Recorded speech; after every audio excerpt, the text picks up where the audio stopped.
Video hajatan mendadak viral di media sosial. Pasalnya, hajatan ini cukup berbeda dengan acara lainnya.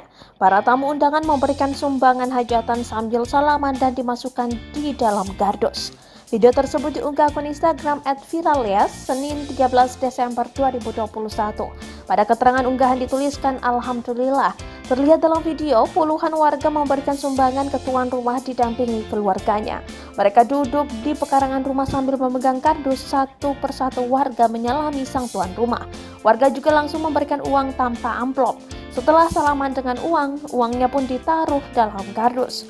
Nyumbang pakai amplop no, nyumbang transparan yes. Tulis keterangan dalam video tersebut. Ada pula ibu-ibu datang dari arah kiri menyodorkan uang Rp100.000. Namun bukannya langsung pergi, wanita tersebut menunggu.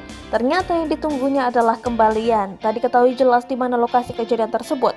Tujuan hujatan itu juga tak dijelaskan secara rinci.